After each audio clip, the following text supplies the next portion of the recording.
नमस्कार दोस्तों, welcome back to part 2 of our explanation of With the Photographer by Stephen Leacock। Part 1 में हमने देखा कि नरेटर फोटोग्राफर के पास गया।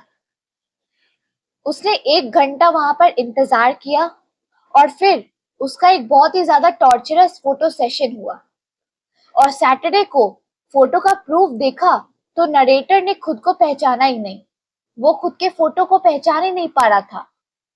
अब पार्ट 2 में हम देखेंगे फोटोग्राफर ने फोटो में क्या क्या चेंजेस किए, नरेटर का गुस्सा और इस पूरी स्टोरी का गहरा मतलब। तो चलते हैं आगे अपनी स्टोरी की एक्सप्लेनेशन की तरफ। The eyes, I said hesitatingly, don't they look very much like mine? Narrator ने हिचकिचाते हुए कहा, आंखें, क्या ये मेरी आंखों जैसी नहीं लगती? नरेटर को पता ही नहीं था कि क्या पूछे। वो एक बहुत ही ज्यादा कंफ्यूज्ड स्टेट में था। फोटो में चेहरा बिल्कुल अलग था, पर शायद आंखें आंखें उससे थोड़ी रिलेट कर रही थी। इसलिए जब वो अपने पिक्चर में देखा, फोटो देखा, तब उसे लगा कि चलो पूरा पिक्चर तो मैच नहीं कर रहा, लेकिन शायद से मेरी आंखें मैच कर रही है, क्योंकि आंखें तो उसकी ही है। Oh no, he answered, they come out splendidly, don't they? Photographer ने फिर नरेटर को जवाब दिया, नहीं नहीं, ये तो बहुत स्प्लेंडिड निकली है। देखो ना, कितना अच्छा पिक्चर है। फोटोग्राफर पूरी तरह कॉन्फिडेंटली बोल रहा है कि आंखें बहुत अच्छी निकली हैं, लेकिन नरेटर के लिए ये रीअश्योरिंग नहीं बल्कि अलार्मिंग है। Fine, I said, but surely my eyebrows are not like that. No, said the photographer with a momentary glance at me. The eyebrows are not removed. We have a process now with the Delphite for putting in new ones. Narrator ने कहा, ठीक है, लेकिन मेरी eyebrows तो ऐसी नहीं है। फोटोग्राफर ने एक सेकंड के लिए नरेटर को देखा और फिर उसने उससे कहा कि नहीं, ओरिजिनल आईब्रोज रिमूव कर दी गई है। और रिमूव कैसे किए? उनके पास उनके स्टूडियो में एक नया कलेक्शन आया था, एक प्रोसेस का, जिसका नाम था डेल्फाइड। तो उसको डालकर उसने उसके आईब्रोज रिमूव कर दिए। रिमूव्ड, फोटोग्राफर ने नरेटर की ओरिजिनल आईब्रोज हटा के नई लगा दी, बिना उसके परमिशन के। ये तो सर्जिकल ऑपरेशन से भी ज्यादा बोल्ड है। बिना नरेटर के परमिशन के उसने अपने कलेक्शंस में जो नया उसका प्रोसेस आया था, उसके साथ वो एक्सपेरिमेंट कर रहा था। ये तो गलत बात है। No, said the photographer, the eyebrows are not removed. We have a process now with the Delphite for putting in new ones. You will notice here where we have applied it to carry the hair away from the brow. I don't like the hair low on the skull. Photographer उसे और explain करता है, देखो, यहाँ हमने डेल्फाइड लगाया है ताकि बाल माथे से दूर कैरी हो जाए। मतलब वो बोल रहा था कि मुझे बाल अच्छे नहीं लगते जो स्कल के ऊपर चढ़े हुए रहे, इसलिए उसने उसको माथे से हटा दिया। उसने कहा कि मुझे स्कल के नीचे बाल अच्छे नहीं लगते। डेल्फाइड, ये एक केमिकल कंपाउंड है। उस जमाने में बालों को हटाने या रिपोजिशन करने के लिए ये प्रोसेस यूज होता था। इस कंपाउंड को डालकर एक प्रोसेस होता था, उससे सारा बाल हट जाता था। फोटोग्राफर ने नरेटर के बालों की पोजीशन भी चेंज कर दी थी। सोचो, फोटोग्राफर एक फोटो स्टूडियो में आईब्रोज रिमूव करके नई लगाए, बालों को केमिकल से रिपोजिशन किया। ये फोटोग्राफी नहीं बल्कि एक आइडेंटिटी थेफ्ट लगती है। What about the mouth? I said with a bitterness that was lost on the photographer. Is that mine? No, he went on. I don't care for it. I like to get the hair clear back to the superficies and make out a new bro line. Narrator ने बहुत ही ज्यादा bitterness के साथ कहा, बहुत ही चिड़चिड़ाहट के साथ कहा कि मुंह के बारे में, क्या ये मेरा है? मतलब वो पूछा कि क्या ये फेस मेरा है? मेरे को तो नहीं लगता कि ये मुंह मेरे जैसा लग रहा है। फोटोग्राफर ने ये इस क्वेश्चन का कोई खास जवाब नहीं दिया। फिर नरेटर जब फोटोग्राफर ने उसके सवाल को कोई खास जवाब नहीं दिया, तब नरेटर ने भी इग्नोर कर दिया अपना जो क्वेश्चन पूछा था वो। Bitterness that was lost on the photographer. Narrator में जो दर्द था, जो तकलीफ थी, फोटोग्राफर को वो फील ही नहीं हुआ। वो इतना अब्सॉर्ब्ड था अपने वर्क में कि कस्टमर की फीलिंग्स उसके लिए मैटर नहीं करती थी। The ears, though, I said, strike me as a good likeness. Couldn't use it. It suggested a little, he said. Yes, said the photographer thoughtfully. That's so. But I can fix that all right in the print. We have a process now, the sulfide, for removing the ears entirely. Narrator ने कानों के बारे में पूछा photographer से। उसने कहा कि कान तो अच्छे लगते हैं, सही दिखते हैं, क्या हम इसे यूज कर सकते हैं? फोटोग्राफर ने बोला, थोड़ा एडजस्ट किया गया है। नरेटर ने कहा फिर कि हाँ, बट फिर भी। फोटोग्राफर ने कहा, ओ हाँ, मैं प्रिंट में ठीक कर सकता हूँ। हमारे पास सल्फाइड प्रोसेस है जिसमें हम कान पूरी तरह से हटा सकते हैं। कान पूरी तरह हटा देना, ये तो लिमिट से बाहर है। आंखों को मॉडिफाई करना, आईब्रोज को रिप्लेस करना, बालों को केमिकल से मूव करना, मुंह को चेंज करना, इतना सब कांड करने के बाद अब वो कह रहा है फोटोग्राफर कि नरेटर का कान भी रिमूव कर दिया जाए। देखिए, ये जैसा ये पिक्चर है, इसमें ये दिखा रहा है कैसे फोटोग्राफर ने नरेटर के फेस को पूरी तरीके से चेंज कर दिया। मतलब उसके ब्राउज को ऊपर कर दिया और स्कल से दूर कर दिया एंड आंखों को भी चेंज कर दिया। तो इतना सारा वो चेंज ऑलरेडी कर चुका था उस नरेटर के फेस में, और अब वो उसको बोल रहा है कि हम आपका कान भी हटा सकते हैं because we have a process called sulphide. तो अब वो नरेटर से कह रहा है कि अगर आप चाहो तो आपका कान भी हट सकता है सल्फाइड प्रोसेस से। हमारे स्टूडियो में एक नया एडिशन आया है, तो इससे आपका कान भी हट सकता है, क्योंकि उसको कान भी अच्छे नहीं लगते नरेटर के।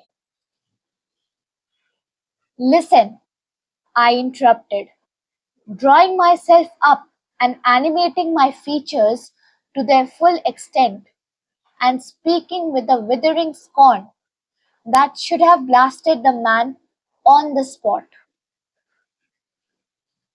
अब नरेटर अब तक तो बहुत शांत था, पर अब नरेटर का गुस्सा अचानक से एकदम बाहर आ जाता है। उसे बहुत गुस्सा आ जाता है कि भाई, कभी फोटोग्राफर मेरे को ये चेंज करने बोल रहा है, वो चेंज करने बोल रहा है, मेरा आईब्रोज ठीक नहीं लग रहा है, आंख ठीक नहीं लग रहा है, तो भाई मैं तो एक पिक्चर क्लिक करवाने आया था, ये तो मेरे अंदर सारा मेरा चेहरा का ड्रॉबैक्स निकाले जा रहा है। वो सब कुछ छोड़ देता है और फिर वो एक भाषण देने लग जाता है फोटोग्राफर को, पूरा फुल इमोशन के साथ। अभी तक तो ये मतलब शांत थे, पर अब फोटोग्राफर ने उसे इतना गुस्सा दिला दिया कि अब वो सीरियसली अपने सीट से उठकर उसको एकदम डांटने लग गए कि तुम कौन होते हो मेरे फेशियल फीचर्स पर इतना सवाल उठाने वाले, इतना कमेंट्स करने वाले। Listen, I came here for a photograph, a picture, something which would have looked like me. I wanted something that would depict my face as heaven gave it to me, something that would keep after my death to reconcile them to my friends. They may value it. To me, it is but a worthless bauble. Hindi भी देख लेना कहाँ से बोलना। देखो, सुनो, एक word में सारी पावर।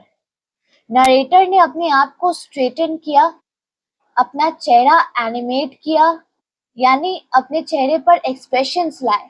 ये देख सकते हो आप लोग। और फिर विदरिंग स्कॉन से बोला, इतनी तकलीफ की बात कही कि सामने वाला। उसके बाद अभी तक तो फोटोग्राफर नरेटर से सब कुछ बोल रहा था, और वो बोल रहा था कि मेरे को ये चीज अच्छा नहीं लग रहा, ऐसे गलत लग रहा है, ये वो बहुत कुछ। पर अब नरेटर को गुस्सा आया। वो अचानक से अपने सीट से उठकर फोटोग्राफर पर चिल्लाने लग गया, और ऐसे चिल्लाने लग गया कि जैसे मानो कोई बहुत ही बेरहमी से कोई किसी को डांट रहा हो। ये साफ दिखाता है कि नरेटर के अंदर गुस्सा भरा हुआ था, क्योंकि वो अब सहन नहीं कर पा रहा था। फोटोग्राफर हर सेकंड उसको उसकी बेइज्जती कर रहा था, उसका इंसल्ट कर रहा था, उसे ह्यूमिलेट कर रहा था, तो वो उसको बर्दाश्त नहीं हो पाया, और अंत में वो अपने सीट से उठकर उस पर गुस्सा हो गया। फिर उसने बोला, something that would keep after my death. अब उसने फोटोग्राफर से कहा कि भाई मुझे तो ऐसा पिक्चर चाहिए था जो मेरे दोस्त, मेरे फैमिली मेंबर्स, मेरे रिलेशन वाले लोग सब मेरे मरने के बाद रख सके, ताकि जब मैं मर जाऊं तो वो लोग उस फोटो को देखकर मुझे याद कर सके। हमने जो भी, मेरे और मेरे रिलेशन वाले ने जो भी हमने मेमोरीज बनाई, उसे फिर से जी सके। मुझे वैसा पिक्चर चाहिए था, पर तुमने तो उस पिक्चर को एकदम खराब कर दिया। मेरे को जैसा मैं हूँ वैसा ही चाहिए था, जैसा भगवान ने मुझे बना कर दिया है, भगवान ने मेरे फेस में जैसा फीचर्स डाला है, मुझे एकदम वैसा डिट्टो फीचर्स चाहिए था। लेकिन तुमने अपने अपने सारे प्रोसेसेस इंक्लूड करके एकदम फिल्टर्स विल्टर लगाकर इसको एकदम आर्टिफिशियल बना दिया। जो कि अब वो बाद में बोल रहा है कि नेचुरल, जो अब रिलेशनशिप को हम लोग नेचुरल तौर पर लेते हैं, वो चीज एक आर्टिफिशियलिटी नहीं दिखाती है। तो अब उस जगह पर ये एक आर्टिफिशियल फोटो कुछ नहीं है, इसीलिए वो उस पर गुस्सा करने लग गया।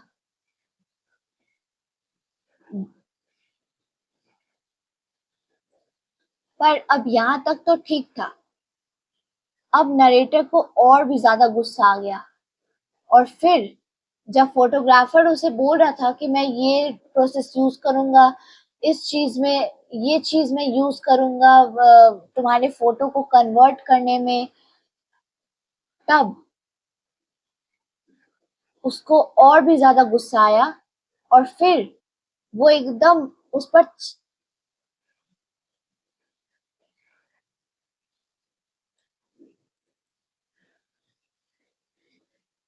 take your negative or whatever it is you call it, dip it in sulfide, bromide, oxide, or whatever it is you call it, or cowhide, anything you like. Remove the eyes, correct the mouth, adjust the face, reanimate the neckline and the necktie, and emboss it, gild it, till even you acknowledge that it is finished. Reconstruct the waistcoat, coat it with an inch of gloss, share it. Then, when you have done all that, keep it for yourself and for your friends. They may value it. To me, it is but a worthless bauble. तो अब इन सारे lines को हम लोग line by line समझते हैं। अब dip in sulphide bromide oxide carbide. Narrator mockingly बोल रहे हैं जो भी केमिकल्स तुम्हें यूज करना है अपने फोटो को कन्वर्ट करने के लिए तुम करो, चाहे वो सल्फाइड हो, ब्रोमाइड हो, काउहाइड हो, जो तुम्हारा मन करे। रिमूव द आईज, आंखें हटा लो। करेक्ट द माउथ, तुम्हारा मन करे तो मुंह ठीक कर लो। एडजस्ट द फेस, चेहरा एडजस्ट कर लो जहां से भी करना है। रीएनिमेट द नेकलाइन, गर्दन को फिर से जिंदा करो। एम्बॉस इट, गिल्ड इट, ऊपर से डिजाइन डालो एंड एम्बॉस करो, ग्लॉस लगाओ, जो करना है करो। रिकंस्ट्रक्ट द वेस्ट कोट, कपड़े भी बदल दो बदलना है तो। Coat it with an inch of gloss, एक ग्लॉस को पेंट कर दो पिक्चर के ऊपर, जो करना है तुम्हें वो करो। फिर नरेटर का मैसेज यहाँ पर क्या है, तुम इतना सब करो, इतना मॉडिफाई करो, लेकिन ये चीज तुम अपने और अपने फ्रेंड्स के लिए रखो, क्योंकि मेरे लिए तो ये सब चीज एकदम कोई मान्यता ही नहीं रखती है। क्योंकि मुझे चाहिए था एक रियल पिक्चर जिसमें जिसका फेस मुझसे एकदम सेम टू सेम मैच करे। मैं जब मर जाऊं, तब मेरे रिलेशन वाले, मेरे फैमिली वाले वो पिक्चर रख सके और मुझे याद कर सके। इसलिए वो फोटोग्राफर से कहा कि तुमको जो करना है तुम करो, जितना प्रोसेसेस लगाना है उसके स्टूडियो में, जो भी चीज था वो सब कर सकता है, पर वो पिक्चर अब मुझे नहीं चाहिए, क्योंकि मेरे लिए वो चीज अब कुछ रही नहीं। वो काम आएगी सिर्फ तुमको और तुम्हारे फ्रेंड्स को, शायद तुम्हारे फ्रेंड्स इसे देखकर बहुत खुश हो जाए तो तुम उन्हें दे दो। I broke into tears and left. और फिर नरेटर रो पड़ा और उसके स्टूडियो से चला गया। इतना छोटा सेंटेंस पर बहुत ही ज्यादा गहरा दर्द दिखाता है। कोई आर्गुमेंट नहीं, कोई फाइट नहीं, बस आंसू और वापस चले जाना। ये एंडिंग बहुत ही ज्यादा पावरफुल है, क्योंकि नरेटर जिस काम के लिए फोटोग्राफर के पास आया था वो असल में देखा जाए तो हुआ ही नहीं। तो उसे दुख हुआ इस चीज का कि एक तो उसे इतना इंसल्ट कर दिया कि उसका फेशियल फीचर्स अच्छा नहीं है, वो दिखता अच्छा नहीं है। और फिर वो कह रहा है, जब वो सैटरडे वापस से आया अपने फोटो देखने, तब वो चौंक गया कि उसने तो पूरा चेंज ही कर दिया मेरा पिक्चर। वो हैरान हो गया, इसलिए वो अपना फोटो देखकर रो पड़ा। क्यों? क्योंकि फोटोग्राफी ने उसे वो दिया ही नहीं जो वो चाहता था, और वो थी उसकी अपनी पहचान। तो ये थी हमारी विद द फोटोग्राफर की स्टोरी।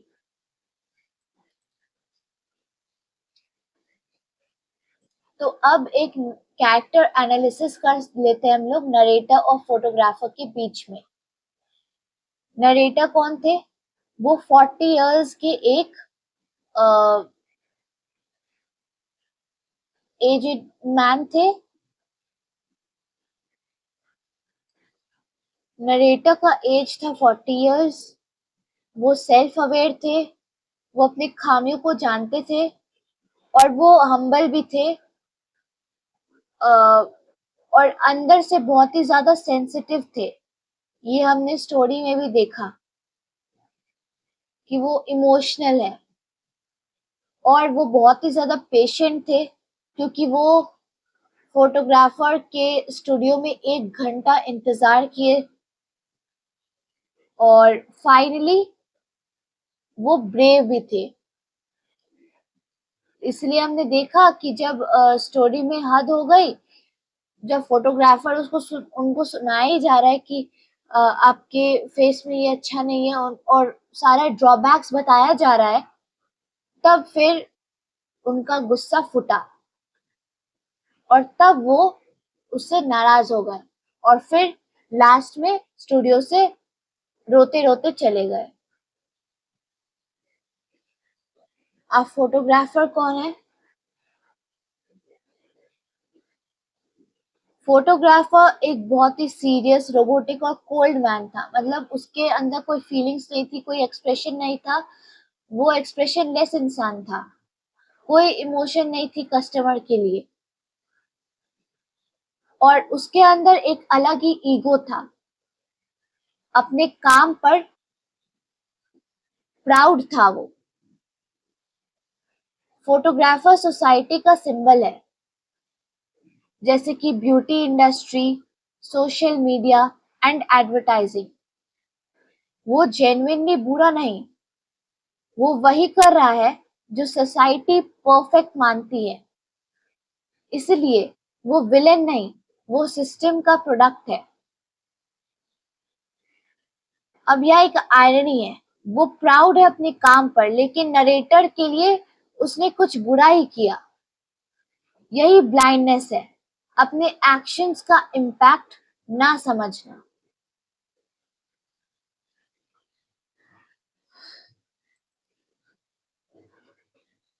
अब जानते हैं इस स्टोरी के कुछ core themes. Theme number 1, identity और सेल्फ एक्सेप्टेंस। ये स्टोरी का सबसे बड़ा थीम है। नरेटर अपना चेहरा 40 साल से जानते हैं।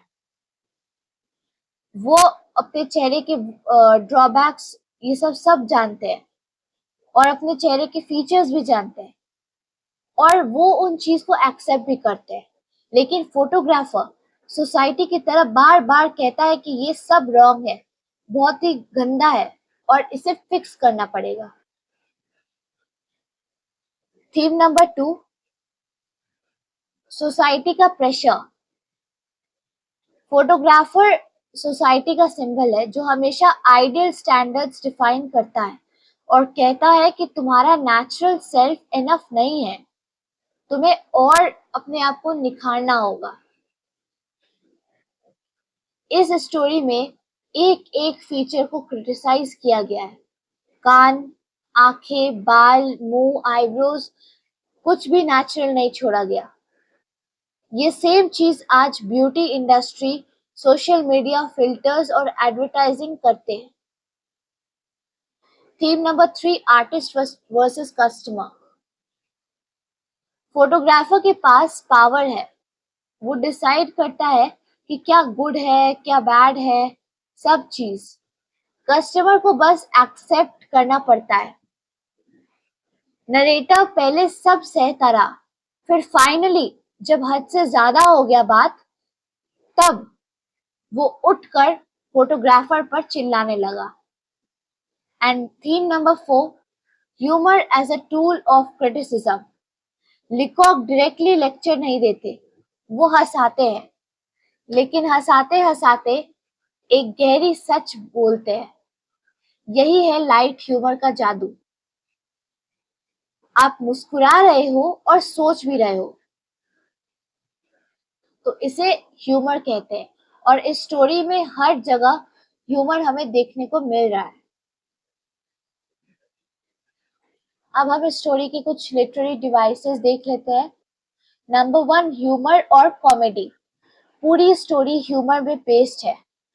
फोटोग्राफर की behaviour, weird instructions, retouching list, सब कुछ फनी है, और ये चीज हमें सोचने पर भी मजबूर करती है, और इसे हम ह्यूमर कहते हैं। Number 2, irony. फोटोग्राफर फोटो लेने आया था, लेकिन एक्चुअली उसने फोटो नहीं ली, एक मैन्युफैक्चर्ड इमेज बनाई। आयरनी ये है कि जो चीज असली होनी चाहिए थी वो सबसे नकली निकली। Number 3, satire. लिकॉक पूरी ब्यूटी इंडस्ट्री और सोसाइटी के परफेक्शन स्टैंडर्ड्स पर सटायर कर रहे हैं। पर्सोनिफिकेशन और एग्जैजरेशन। फोटोग्राफर की इंस्ट्रक्शंस में एक्सट्रीम एग्जैजरेशन है, like remove the eyes, eliminate the ears entirely. ये रियल नहीं, ये हाइपरबोल है, नरेटर के फ्रस्ट्रेशन को दिखाने के लिए। Number 7, simile. फोटोग्राफर को नेचुरल साइंटिस्ट से कंपेयर किया, उसके डिम आईज और ऑब्जर्वेशनल नेचर के लिए। And number 8, first person narration. पूरी स्टोरी आई से बताई गई है। नरेटर का personal experience, feelings and thoughts सब कुछ सीधा दिल से आता है। तो आई है मतलब ये सब चीज नरेटर खुद महसूस किया है और खुद उसने ये सब चीज लिखा है।